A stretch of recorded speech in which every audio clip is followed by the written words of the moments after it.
Today we are at Nara Bistro and Cafe, located in Quezon City. Corner lang siya ng Cetacio Alcaraz. Actually, first time to visit here. Let's check it out. For everyone who are interested, sharing to you what ano yung mga pwedeng ma-order. Thanks for watching. Let's go. Let's see what's inside. Ganda ng mga ano nila. Here. Entrance.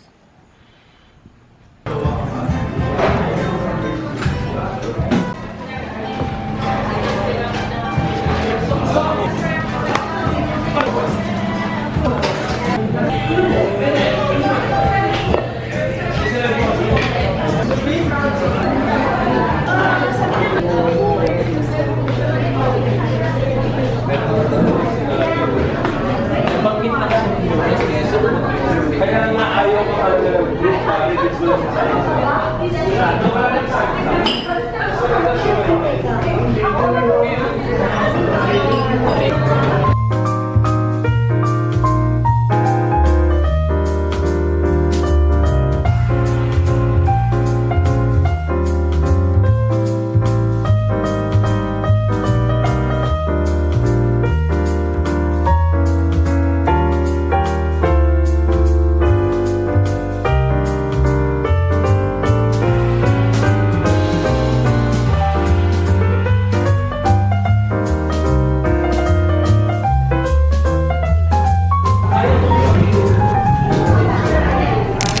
Today, we're going to try the Norwegian salmon and choice of side. Instead of rice, I chose quinoa kasi may nutrients ang quinoa.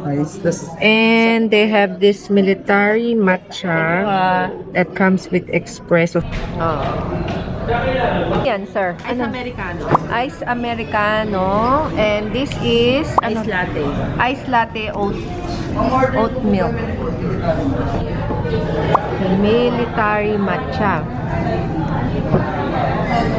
Maklase ah.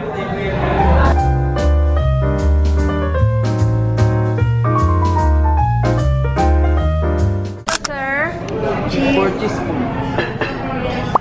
4 cheese quesadillas. Okay. Ayun. Chicken waffle. Ito yung Norwegian salmon. Ayan. Oh, thank you. Asan quinoa? Ayan. Norwegian. This is Norwegian salmon. Plating maganda. Yan ang partner ko in food today. I chose quinoa kasi there's more nutrients on this. And then, di ko alam anong sauce yan. And my matcha.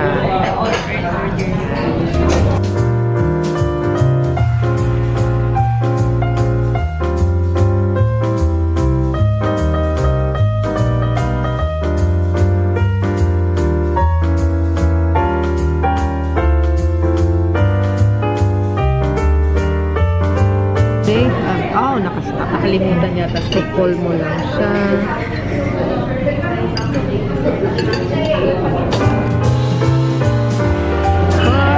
So good.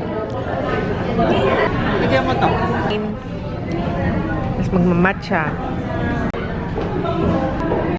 You need to add a steak or a little steak. My final review, just to let you know how food tastes like. First of all, I would say this military matcha, I have really enjoyed it. It's similar dun sa Matcha Tokyo.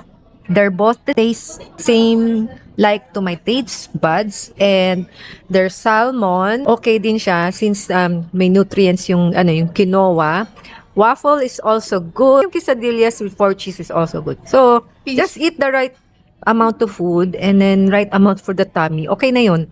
Yeah, so hope you enjoyed the video. Just a little bit of glimpse of here at the Nara Bistro. Do check them out. God bless. Keep safe.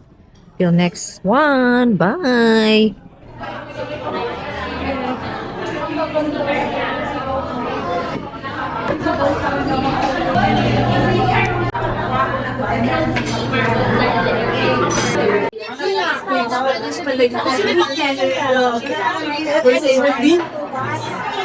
Kayo, hi!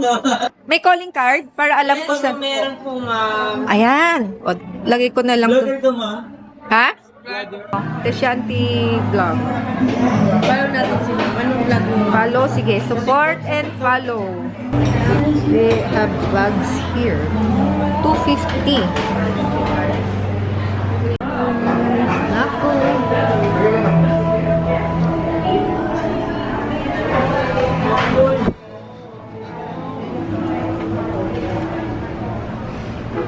Oh, so nice to be here. You guys, if you're around here, you guys can check this out. They have this garden and friendly yung nagsaserve. And thank you for following my vlog too. Yan. Bigyan ko na rin kayo ng tour since pwede naman mag-vlog. So, meron sila rito. Diyan na. Enjoy ako kasi may puno. I enjoy yung may mga nature. Yun, pag may alam kayo saan meron nature, comment down below. Ay, sorry na pa. Comment down below kung may alam kayong mga nature like this. Tamo, we have sunshine. Maganda rin dito kumain. We have vitamin D. Oh, thank you Lord for today. Ang ganda ng leaves, oh. Perfect. Oh, sunshine ganda. Oh, thank you. And that's about it. Thanks for watching. Hope you enjoyed this video. Thank you din sa pinakusap ko kanina for subscribing. And pray na always share you some mga good food. Siyempre, yung mga kung interested din kayo kung ano yung mga kinakain, late kumakain akong trying to look for healthy food. So if you're into it with that, subscribe kayo. We can, let's go, ganon. Check on my Instagram, slowly changing it na rin. Since April 12, 2023. A lot of have changed in my life right now, but I hope it will also sana may inspire din sa mga vlogs na sinishare ko. Yan. Thanks for watching and God bless. Keep safe. Till next one. Bye! Alam nyo, I just realized, paalis na ako eh. Pwede dito kumain early in the morning. Pwede ka rito, shades of the sun. And then you have vitamin D, 15 minutes sun or 30 minutes kasi hindi mainit. Pwede rito. Hindi masyadong malamig. Sakto lang. For today, ah. Bye!